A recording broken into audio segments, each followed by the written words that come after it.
हाय। आज हम लोग IMO 8 के कंपेयरिंग क्वांटिटीज़ का क्वेश्चन नंबर 6 से स्टार्ट करने वाले हैं। ओके, क्वेश्चन नंबर 6 जहाँ पर हम लोग सीख रहे हैं अभी कंपेयरिंग क्वांटिटीज़ में कि क्या होता है कंपेयर करना, कैसे कंपेयर करते हैं। आज अ परसेंटेज कंपेयर करते हैं, आज अ रेशियो परसेंटेज करते हैं, जिसपे हम फाइंड आउट करते हैं सिंपल इंटरेस्ट, कंपाउंड इंटरेस्ट। ठीक है, तो यहाँ क्या है, क्वेश्चन नंबर 6 कहता है कि 12.5% ऑफ 192। तो जब भी परसेंट होगा तो हम क्या करते हैं, उसको डिवाइडेड बाय 100 लिखते हैं, is equal to 15% of X. 15% of means 50/100 into X. तो फाइंड आउट करना है एक्स का वैल्यू। बहुत ही ईजी सा क्वेश्चन है ये। 50 से रिड्यूस कर लो इसको, ये 1/2 हो जाएगा। एक्स को यहीं रहने दो, ठीक है। और ये यहाँ जो डेसिमल है, डेसिमल को रिमूव करने के लिए हम लोग इसको लिख सकते हैं 125/1000। ठीक है, 192 तो है ही ऊपर। अब यहाँ से क्या आ जाएगा, ये 1/2 है तो 2 चला जाएगा ऊपर। ओके, अब इसको रिड्यूस करने के लिए, यहाँ रिड्यूस करने के लिए हम लोग इसको क्या लिख सकते हैं, 2 से 1000 को डिवाइड करो, ये हो गया 500। ठीक है, 125 से 500 को डिवाइड करेंगे, ये हो जाएगा 4 और यहाँ हो जाएगा ये 48। ठीक है, तो यहाँ ऑप्शन क्या हो जाएगा, 6 में क्वेश्चन है, आंसर हो जाएगा सी ऑप्शन। ओके, चलिए अब आते हैं क्वेश्चन नंबर 7 पर।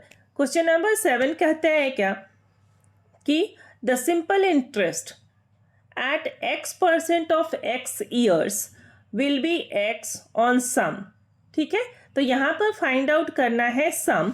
तो पहले इसमें क्या कर लेंगे, सिंपली है कि क्या क्या गिवन इन्फॉर्मेशन है तो x के टर्म में इन्फॉर्मेशन, तो सिंपल यहाँ पर आप इन्फॉर्मेशन लिख लेंगे। ठीक है, इन्फॉर्मेशन गिवन है क्वेश्चन नंबर 7 में, सिंपल इंटरेस्ट एट x%। तो रेट इज इक्वल टू कितना हो गया, x%। Okay, for X year तो टाइम इज इक्वल टू कितना हो जाएगा, एक्स ईयर्स। ठीक है, then will be X on sum. तो विल बी एक्स मतलब क्या, S I is equal to x.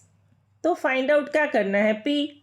अब पी इज इक्वल टू आपको पता है क्या होता है formula, S I into 100 divided by R into T. Value put कर दीजिए, फाइंड आउट कर लीजिए।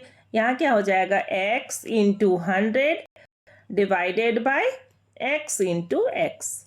ठीक है, x से x रिड्यूस हो गया, ये 100/x। ठीक है, था ना इजी क्वेश्चन। अब यहाँ ऑप्शन क्या हो जाएगा, सी। ओके, चलिए अब आते हैं क्वेश्चन नंबर 8 पर। क्वेश्चन नंबर 8 क्या कहता है कि simple interest on a certain amount is 9/16 of the principal. Okay, so SI यहाँ पर क्या क्या इंफॉर्मेशन गिवन है वो पहले लिख लेना बहुत ही जरूरी है। ठीक है, तो यहाँ गिवन है SI इज इक्वल टू, ठीक है, प्रिंसिपल इंटू, तो P इंटू 9/16। ओके, चलिए लिख लेते हैं इसको भी। और क्या गिवन है, if the numbers representing the rate of interest and time be equal। ठीक है, तो R is equal to T is equal to X ले लेते हैं।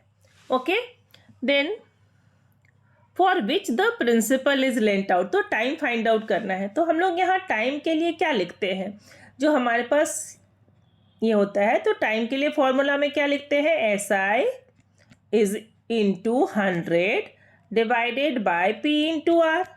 ओके, चलिए एस आई कितना है हमारा, P इंटू 9, तो इसको 9P लिख सकते हैं हम लोग। तो 9P divided by 16, okay, into 100। P तो P ही रह गया, और क्या हो गया, R कितना था हमारा, वो हो गया X। ठीक है, और टाइम भी जो है वो भी X लिए थे कि दोनों इक्वल है। ओके, चलिए अब इसको क्या कर लेंगे, P से तो P रिड्यूस हो जाएगा। ठीक है, तो अब ये x अगर हम यहाँ ले जाते हैं तो x स्क्वायर हो जाएगा हमारे पास। तो यहाँ क्या दिखेगा कि x square is equal to 900/16 दिख रहा है कि यहाँ पर रूट फाइंड आउट करेंगे आप। ठीक है, तो यहाँ क्या लिख लेंगे आप, x square is equal to 9 into 100 divided by 16। तो therefore x is equal to क्या हो जाएगा, ये रूट हो जाएगा हमारा। ठीक है, रूट कैसे फाइंड आउट करेंगे, सिंपल है कि 3 बाहर आएगा 9 से, 10 बाहर आएगा इससे और 4 आएगा इससे। अब इसको रिड्यूस कर लेंगे, 5 2 ज़ा 10, तो 5 यहाँ 2 यहाँ, 5 3 ज़ा 15/2 है कहीं ऑप्शन में 15/2? यस, डी ऑप्शन क्या है, 7 2 ज़ा, तो यहाँ पर हो जाएगा ऑप्शन डी। आ गया समझ में? ओके, चलिए अब आते हैं क्वेश्चन नंबर 9 पर। क्वेश्चन नंबर 9 क्या कहता है कि a TV worth this offered for a sale at 4। अब क्या क्या इंफॉर्मेशन गिवन है, ठीक है, इंफॉर्मेशन यहाँ गिवन है कि टीवी का जो प्राइस है कितना है, एमआरपी। ठीक है, चलिए एमआरपी गिवन है हमारे पास 7200।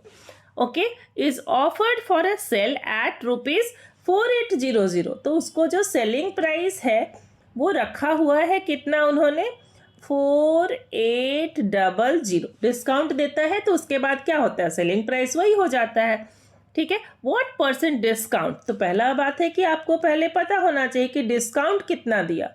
तो discount is equal to MRP minus SP. Subtract कर लेते हैं डायरेक्टली यहाँ से, ये कितना हो जाएगा 1400।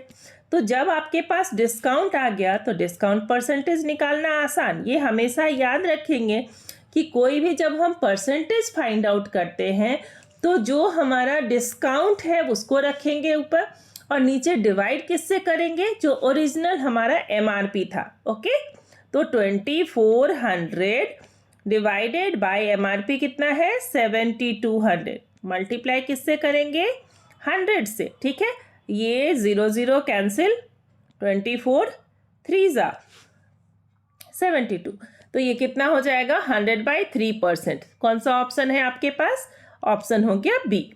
ठीक है, चलिए ये भी आ गया। अब नेक्स्ट क्या है आपके पास, नेक्स्ट क्वेश्चन नंबर 10 है। क्वेश्चन नंबर 10 क्या कहता है, the population of a town was decreasing. यहाँ एक बात बताना चाहेंगे कि कभी भी जब हम जैसे कंपाउंड इंटरेस्ट फाइंड आउट करते हैं उसी फॉर्मूला को यूज कर लेंगे पॉपुलेशन को डिक्रीज करने में। खाली जब डिक्रीज होता है तो यहाँ फॉर्मूला हमारा हो जाएगा 1 - R/100, और जब इंक्रीज होता था जो कि कंपाउंड इंटरेस्ट में, तो वहाँ जो हमारा फॉर्मूला होता है वो हो जाता है 1 + R/100। उसी फॉर्मूला को याद रखेंगे तो आपका ये भी फाइंड आउट हो जाएगा।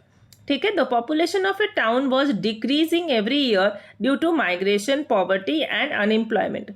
The present population of the town is given है और आपको फाइंड आउट करना है 2 ईयर्स पहले का।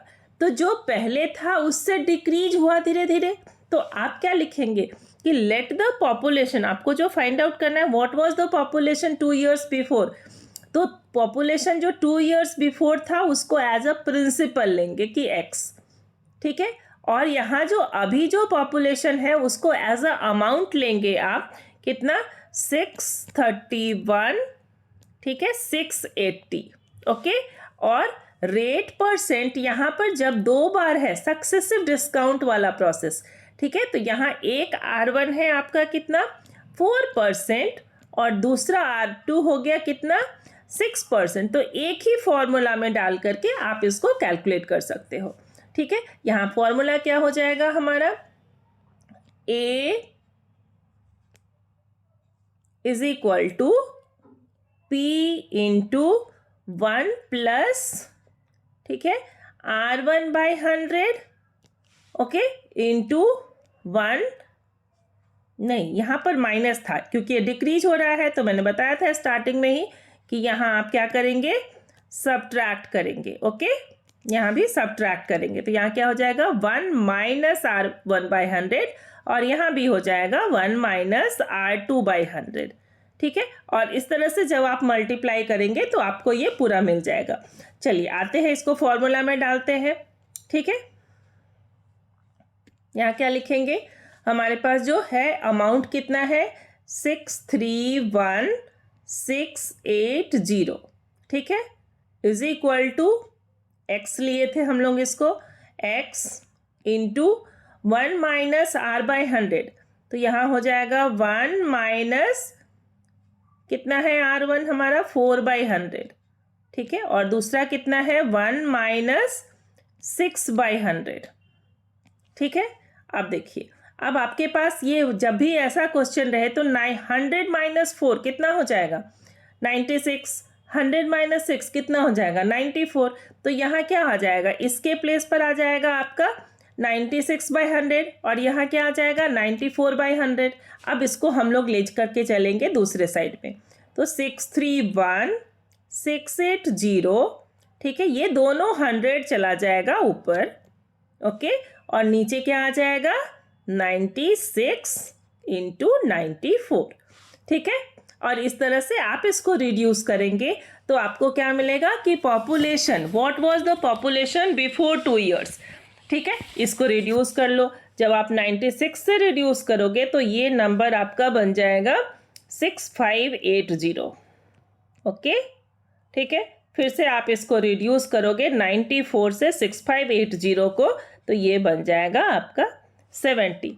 अब कितना आंसर आ जाएगा आपका 70 इंटू 100 इंटू 100 है ऑप्शन कहाँ, ऑप्शन आ गया आपका डी, ठीक है।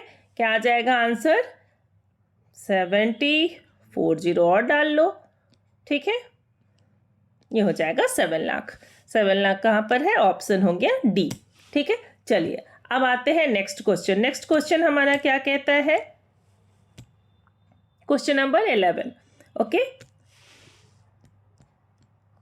Question number 11. Naman buys a bike at 20% discount of its value and sells it for 20% more than its value. What will be his profit percentage? बहुत ही easy question है।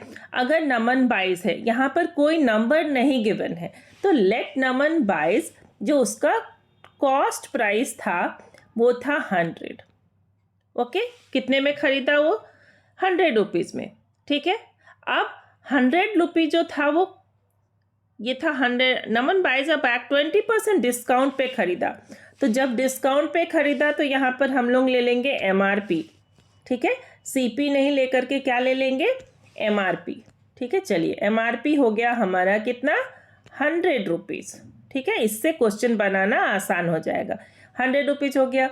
अब उसको कितना डिस्काउंट दिया 20 का, तो यहाँ पर जो उसको कॉस्ट प्राइस आया वो कितना हो जाएगा 100 माइनस 20, तो इज इक्वल टू ₹80, ठीक है। अब सेल कितने पे किया वो, ठीक है, and sell it for 20% more than its value, तो जो ओरिजिनल वैल्यू था उससे 20% एक्स्ट्रा, ठीक है। तो SP कितना हो जाएगा इज इक्वल टू 100 प्लस 20, तो इज इक्वल टू 120, ठीक है। दिख रहा है कि कितना का प्रॉफिट हुआ, तो profit is equal to 120 minus 80 is equal to कितना हो जाएगा ₹40। तो प्रॉफिट परसेंट कितना हो जाएगा, फिर से वापस वही प्रॉफिट डिवाइडेड बाय उसका जो कॉस्ट प्राइस था 80 इंटू हो गया 100। तो आपको तो दिख रहा है कि 42 × 80 और 250 × 100, तो यहाँ पर प्रॉफिट परसेंट कितना हो जाएगा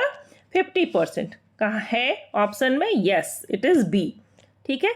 चलिए ये आपका हो गया बी। अब आते हैं फटाफट क्वेश्चन नंबर 12 कर लेते हैं, ठीक है। क्वेश्चन नंबर 12, ठीक है। Sam invested 15,000 at 10% per annum for 1 year. If the interest is compounded half yearly, तो पहले इंफॉर्मेशन गिवन कि प्रिंसिपल कितना है आपका, P इज इक्वल टू 15,000,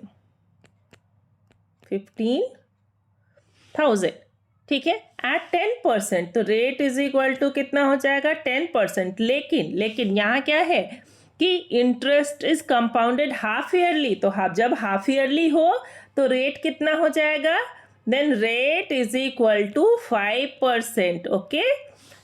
ये याद रखेंगे, जब हाफ ईयरली हो तो रेट हाफ हो जाएगा क्योंकि वो 6 मंथ के लिए है, ठीक है। Then amount received by Sam at the end of the year will be, ठीक है। और टाइम कितना है, if the interest is compounded half yearly then amount interest by at the end of the year, तो time हो गया 1। तो अब यहाँ पर क्या करेंगे, जब हाफ ईयरली है तो टाइम क्या हो जाएगा डबल, तो यहाँ 1 इंटू 2 कर लेंगे तो ये कहलाता है n, तो हमारा ये हो जाएगा 2।